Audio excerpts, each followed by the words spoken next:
Bonne fête de Ramadan à toutes et à tous. Bonsoir, voici les titres du 20h.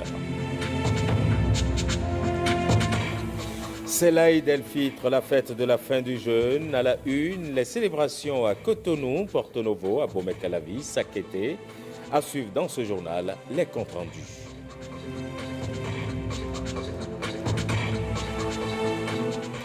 À suivre également le compte rendu de la fin des travaux de validation du rapport sur le blanchiment et le financement du terrorisme. Plusieurs recommandations pour atténuer les risques.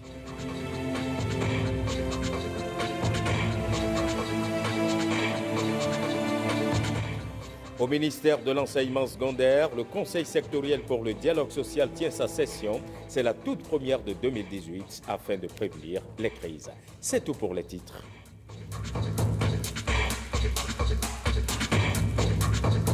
Vendredi 15 juin 2018, bienvenue dans le 20h. La communauté musulmane célèbre ce vendredi l'Aïd el-Fitr, la fête de la rupture du jeûne. Elle marque la fin du mois sacré de Ramadan et ce matin, les fidèles du PK5 à Cotonou ont sacrifié à la tradition de la grande prière autour de leur imam. Reportage Awa Sherif, Moïse Lassawaïmo.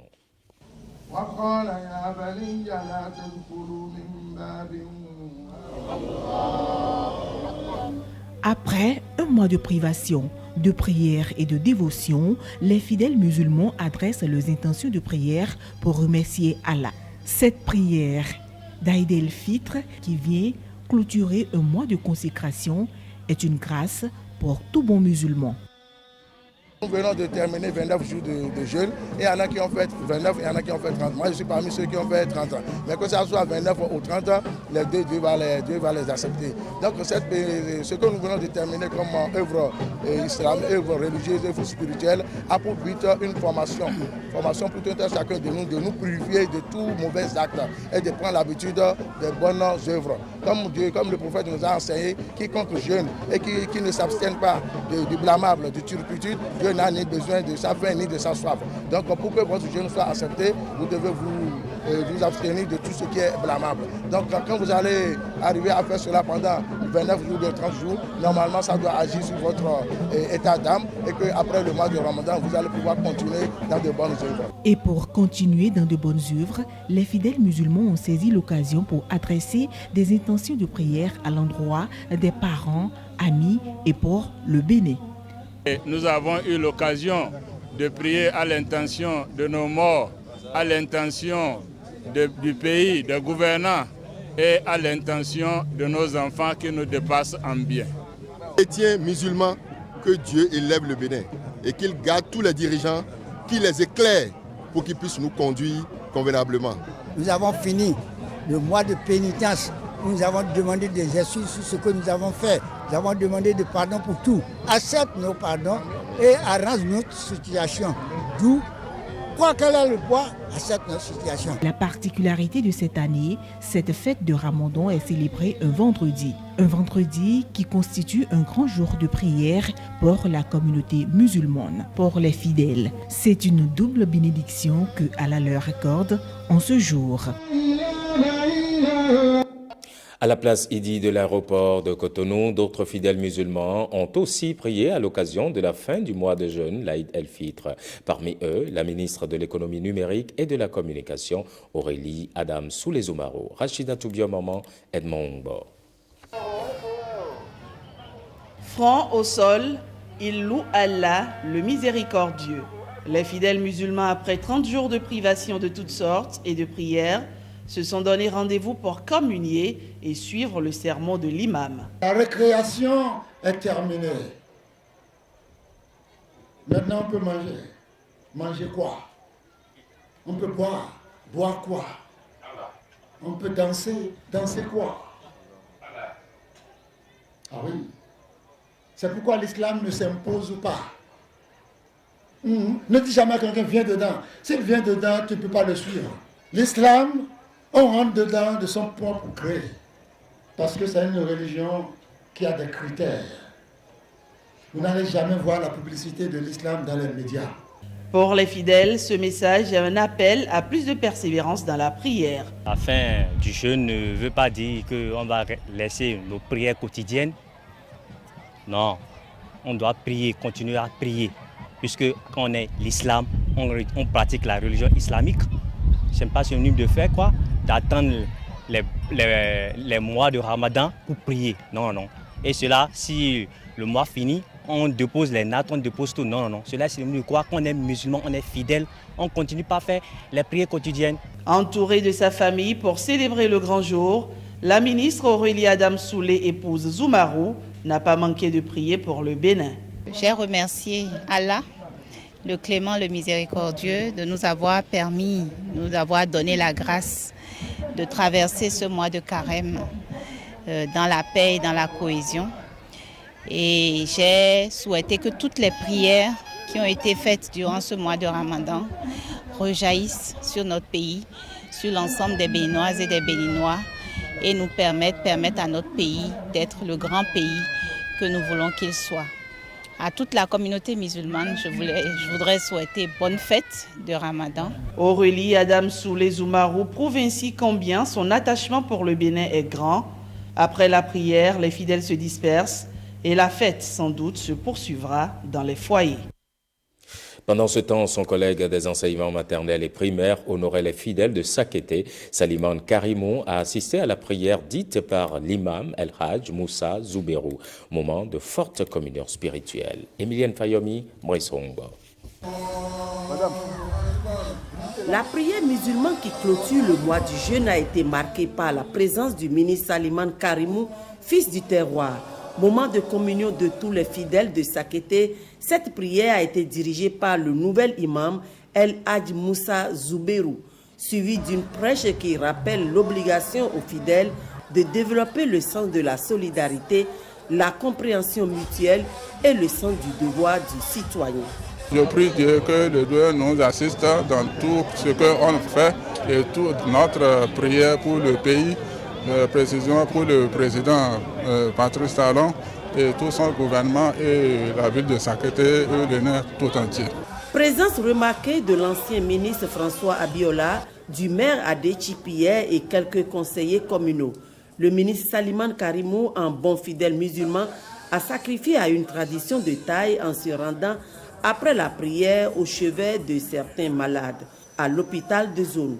Il a profité pour partager en pédiatrie et en chirurgie, un repas chaud, symbole de solidarité agissante en ce jour. L'une des prescriptions à l'occasion de la fête de Ramadan, c'est de pouvoir témoigner de sa solidarité vis-à-vis de tous les autres, musulmans comme non musulmans.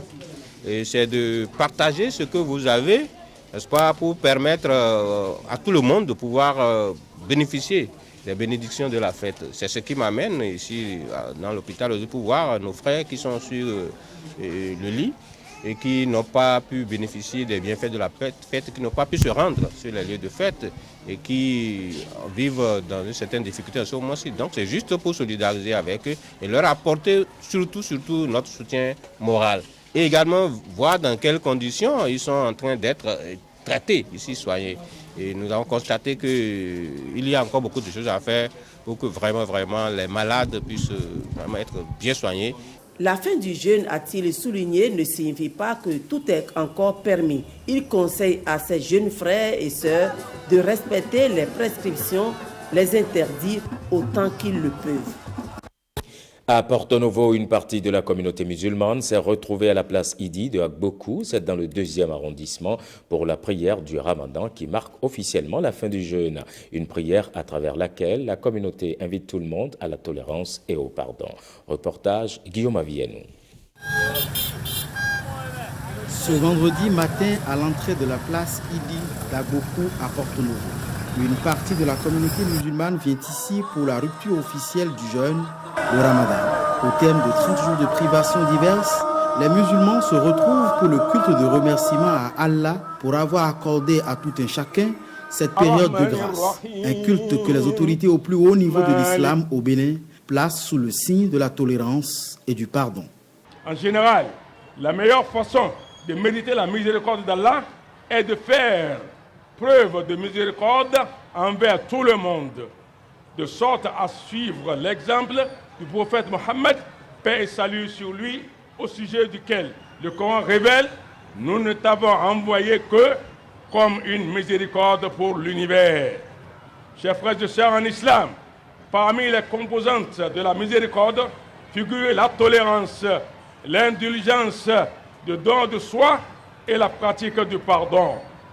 Du côté des personnalités et autorités présentes, on admire la communauté musulmane pour la discipline dont elle a fait montre à la faveur des présentes prières, espérant que la fête se poursuive dans la paix une fois de retour à la maison. Les événements se sont déroulés dans l'ordre et la discipline. En passant, nous remercions les forces républicaines qui ont pu, de jour comme de nuit, opérer sur tous les sites. Nous souhaiterons que les périodes à venir, jusqu'à ce que les fidèles iront à la Mecque, que toutes les prières se déroulent dans la paix, dans la sérénité, dans la quiétude, et que tout le monde prie pour le pays. Depuis la place Idi de Agbokou à Porto Novo, plusieurs groupes de fidèles ont annoncé les couleurs de la fête. À Abomey-Calavi, c'est la mosquée Médine 2 d'Agori que la majorité des fidèles a choisi pour la grande prière matinale de fin du Ramadan. Conseil aux fidèles, paix pour le Bénin. Voilà les deux grandes parties du prêche de l'imam. Patrick Ayadji, Michel Egbe.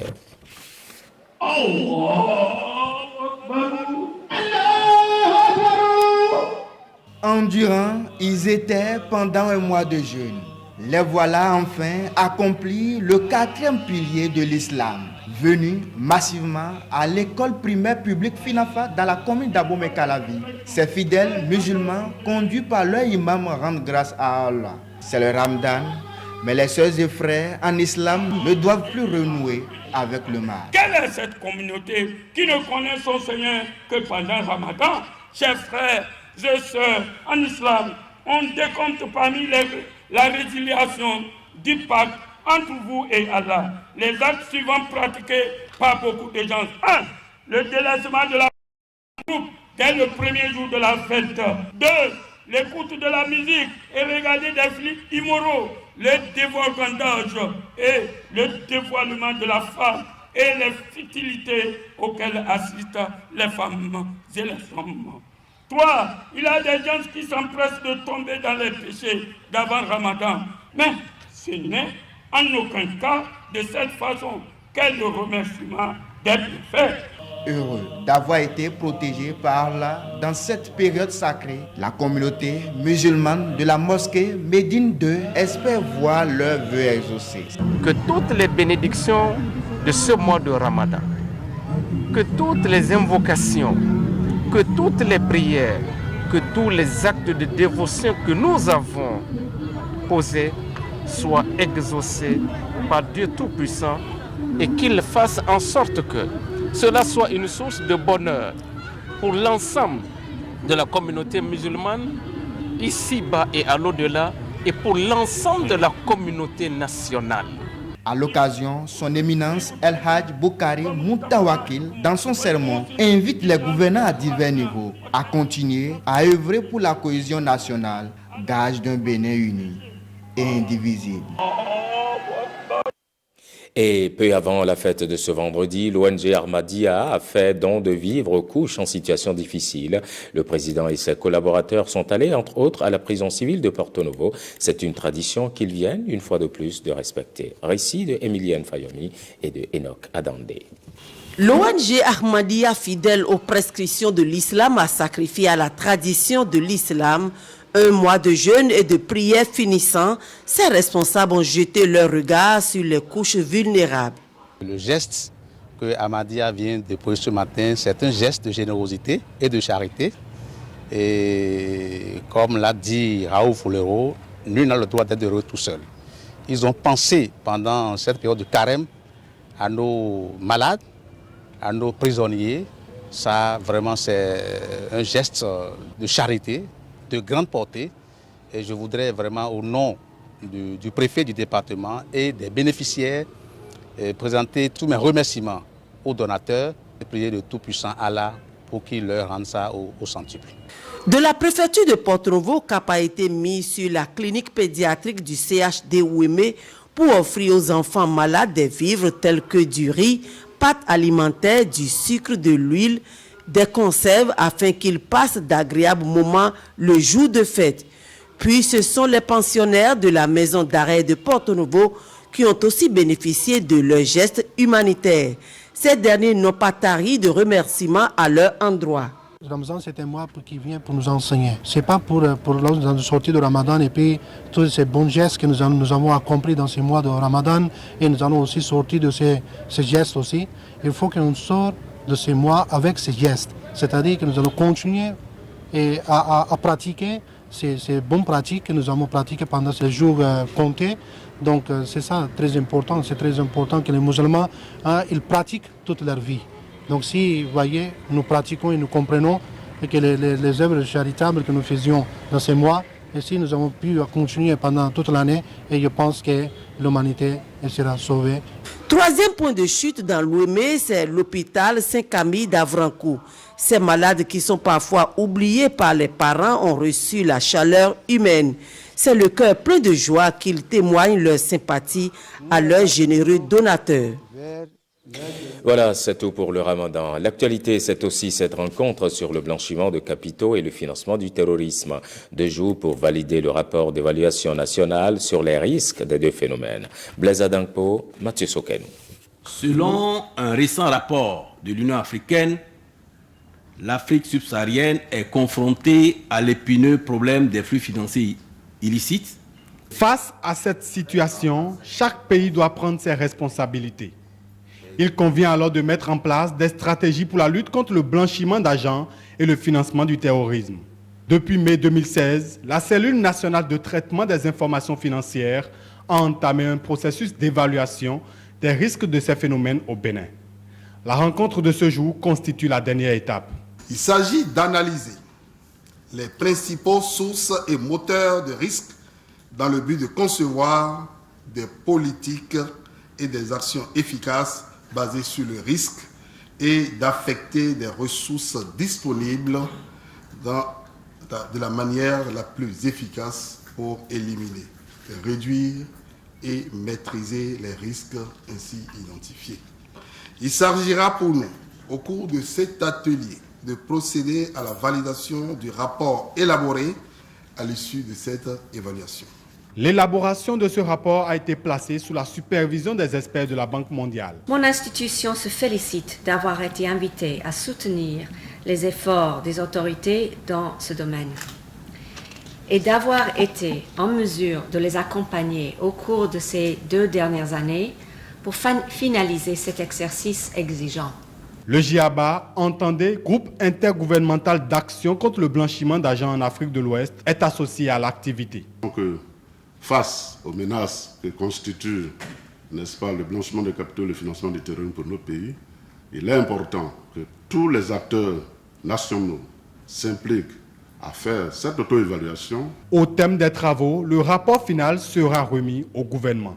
À l'issue de l'atelier, le Bénin pourra disposer d'une stratégie nationale de renforcement de son dispositif de lutte contre le blanchiment de capitaux et le financement du terrorisme. Il restera alors la mise en œuvre des différentes recommandations de ce rapport pour une lutte efficace contre le blanchiment d'argent et le financement du terrorisme. Au ministère des Enseignements secondaires, de la formation technique et professionnelle, on parle dialogue social. Le conseil sectoriel se réunit pour sa première session de l'année 2018. Les responsables à divers niveaux du sous-secteur débattent des questions brûlantes touchant au secteur en vue du maintien de la paix. Le point avec Bernol Djogbe, Innocentia Aladagbe et Marianne Bossemede. Responsables syndicaux, conseillers techniques, ils sont des acteurs du sous-secteur de l'enseignement secondaire réunis par le Conseil sectoriel pour le dialogue social CSDS. Les sessions du CSDS devraient être pour notre ministère des moments de faire le bilan de santé du sous-secteur, de poser de bons diagnostics et de définir de façon consensuelle la thérapie appropriée pour prévenir les situations conflictuelles qui pourraient naître. Ouverte par le ministre des Enseignements secondaires, techniques et de la formation professionnelle, la présente session, la première de l'année 2018, a un double objectif. D'une part, nous devons jeter un regard rétrospectif et analytique sur le chemin parcouru jusque-là, afin de tirer les leçons de l'échec du dialogue social dans notre sous-secteur. Nous devons donc prendre, d'autre part, les dispositions nécessaires pour que les examens de fin d'année puissent se dérouler dans un climat de paix et de confiance réciproque. Et cela selon les règles fixées. Au rang des différents points qui seront abordés par le CSDS figure la question de la satisfaction des revendications faites lors des dernières grèves.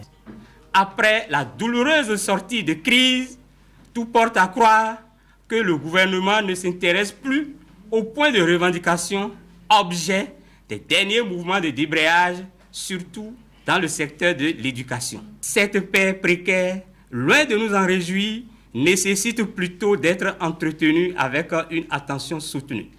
Son maintien et sa pérennisation dépendent du respect des engagements pris par le gouvernement. Au rang des différents points qui seront abordés par le CSDS figure la question de la satisfaction des revendications faites lors des dernières grèves.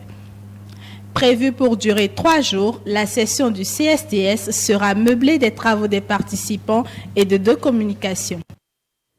La ministre de l'économie numérique et de la communication, aux côtés des participants du Salon international des incubateurs et start-up numériques de l'Afrique, Aurélie Adamsoulé-Soumarou a profité de son passage pour réexpliquer aux jeunes la vision du chef de l'État pour le secteur stratégique des TIC. Reportage, Ghislain Pouguet, Igor Ayosso. Aurélie Adamsoulé-Soumarou au Salon international des incubateurs et start-up numériques de l'Afrique, le CISNA. Un rendez-vous de 65 start-up venus de 8 pays. Nous mettons en place dans ce creuset pour donner donc de la visibilité à l'ensemble de ces acteurs, qu'ils soient start-up, qu'ils soient incubateurs et qu'ils soient investisseurs. Nous avons pour credo donc de faire de l'Afrique une terre émergente au niveau de l'entrepreneuriat, mais beaucoup plus au niveau de l'entrepreneuriat digital, parce que nous croyons que les thèmes de mondialisation, de globalisation n'ont eu leur véritable sens qu'à travers, bien sûr, donc, le numérique. Cela donne lieu à une sorte de révolution majeure et économique de notre temps.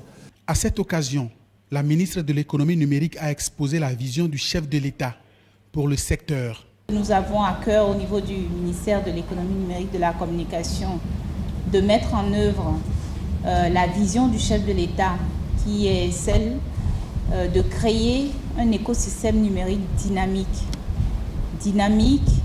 et orienté, disons, vers l'atteinte des objectifs que nous avons à travers le programme d'action du gouvernement. Le programme d'action du gouvernement qui soutient les initiatives privées pertinentes, comme le CISNA, une plateforme de collaboration et de mise en synergie des acteurs de l'écosystème entrepreneurial digital. C'est un soutien aux initiatives novatrices qui ne cache pas les autres actions du gouvernement. Notre code, notre loi portant code depuis sa promulgation par le chef de l'État est en train en fait d'apporter un nouveau regain à notre secteur. Parce qu'à travers cette loi, tous les aspects, tous les volets qui concernent l'économie numérique dans notre pays sont abordés. Un code du numérique qui attend ses textes d'application. Des panels ont abordé le sujet, parmi tant d'autres. Pour finir, retenez que demain, 16 juin, les enfants sont à l'honneur. C'est la journée de l'enfant africain.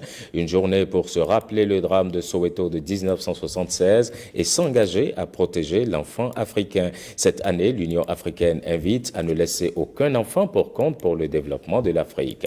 À la veille de la célébration, la ministre des Affaires sociales s'est adressée aux Béninois.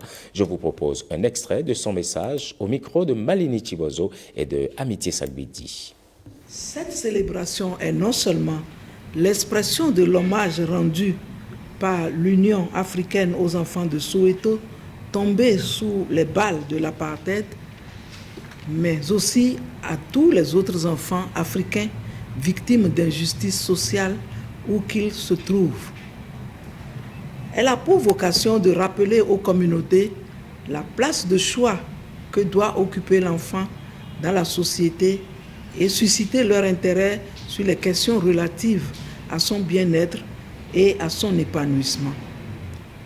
C'est donc l'occasion de sensibiliser l'opinion publique sur la nécessité de défendre, de protéger, de respecter les droits de l'enfant en général et ceux de l'enfant africain en particulier.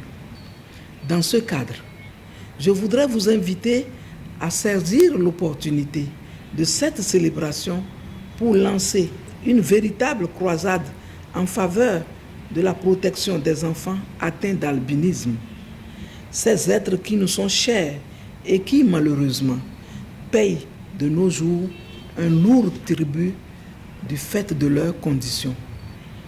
Nous devons agir en faveur de l'accès aux services sociaux de base pour nos enfants, y compris ceux issus des familles vulnérables ou à risque, en développant des filets sociaux permettant d'améliorer la scolarisation, l'hygiène, la nutrition et la santé, y compris la santé sexuelle de nos enfants. C'est sur ce message de la ministre des Affaires sociales que nous refermons ce journal. Merci à toutes et à tous de l'avoir suivi. Bonne suite des programmes à notre compagnie.